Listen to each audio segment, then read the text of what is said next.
me ask you first. We're seeing this tax plan go forward, but there are some disputes. You wanted a 15% corporate tax rate originally. If it ends up being 22, 23%, does that make a material difference? Yes, it makes a very material difference, but it still is better than 35%, Vonnie. Well, Art, we're hearing from analysts and strategists that it's not going to be for a long time that we see the benefits from this corporate tax rate cut. Detail exactly how we're going to see benefits next year should it actually pass. Well, let me just say that I think they're wrong. The benefits won't only be long-term, they'll be very short-term as well.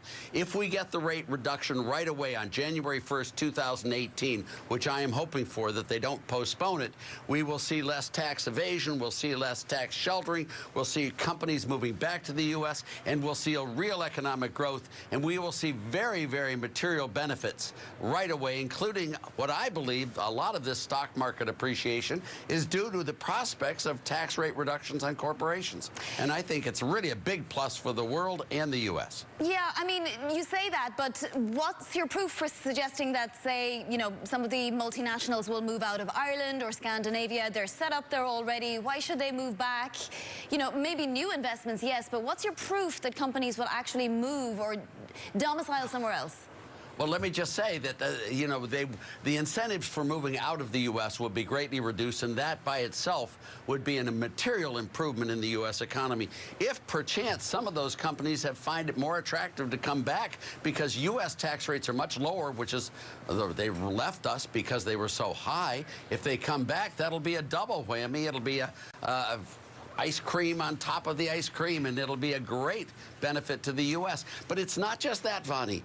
It's also the tax sheltering. The incentives for tax sheltering will be greatly reduced, and they'll report more of their income, and that will be a big benefit. Tax evasion will be reduced. So will tax sheltering in corporate forms, business forms. There'll be all sorts of benefits that none of these people are talking about, and only experts in the area of corporations really understand how beneficial this will be for the U.S. and companies. Put some figures on it then. I'm sure you've done this, at least for the administration. Yes, I have. Give us some figures on GDP and even just dollar and cents figures. My sense is that this will increase GDP over the next 10 years, total GDP, not GDP growth, but GDP by about 5%. My numbers tell me that this will net raise about $1.5 trillion in tax revenues above what they otherwise would have been, and it will lead to a very big change in the political environment, which will lead to all sorts of other tax and spending changes that will be very pro-growth, just the way it happened with us in the 1980s under Ronald Reagan. The first bill was in 1981, but then the 86 Act, which came along as a result of the first bill, led to incredible prosperity all the way through Bill Clinton. Well, you mentioned regulations there, and there's a great story on the Bloomberg today about how the president actually talks about having rolled back a lot of regulations, but in reality, he hasn't. He may have killed some in the process of coming into being, but the actual regulations haven't been rolled back. Well, let me just say some regulations have been rolled back, and this bill would roll it back. If it gets rid of the mandate, for example, Vonnie, that will be a huge cut in the regulations on people who don't want to join the Obamacare and therefore won't have to pay a tax that they now do have to pay, which is an awful regulation. But there have been lots of other regulations on it, and you can see it in the growth rates, Vonnie. The growth rates now are up a little bit over 3%. They should be at 4, 5, 6% if we get this tax bill passed. And I'm very excited about the prospects going forward. But once you get the economy rolling, Vonnie, what you find is that everyone joins in, and you'll find good policies coming through for years to come and will lead to a long era of prosperity. That's my opinion, having experienced it in the 1980s with President Reagan and President Clinton. Art, is your supply side theory, though, for the next few years based on something like rolling back the individual mandate? Yeah, well, the individual mandate is just a tax on people who don't want to buy Obamacare. And if they don't buy it, they just get taxed until they do buy it. And the tax goes away if they buy it.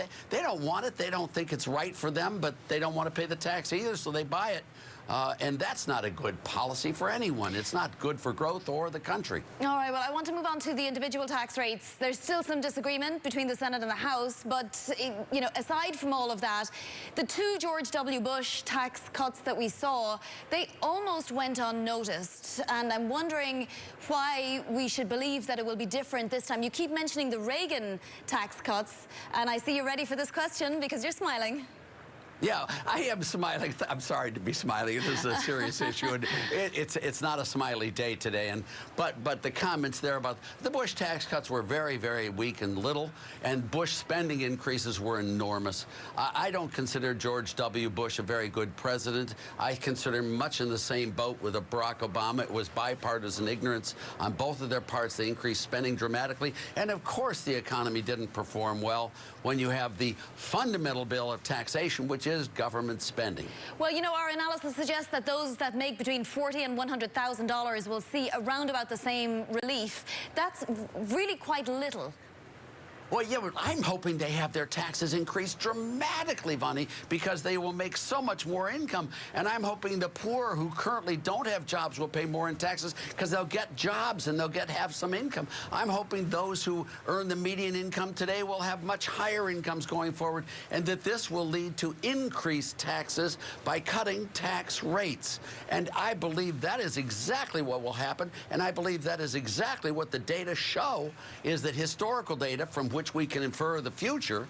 I think that will show that we're going to get a very nice boom in the U.S. economy and more tax revenues and better fiscal situations. And especially on the state and local level, I'm expecting a horrendously large increases in state and local taxes as a result of economic growth. All right, Laffer, thank you. I know you have to go. Much appreciate your time today. Some of those contours, by the way, still being ironed out, and we'll have something perhaps by the end of this week. Art Laffer of Laffer and Associates. We're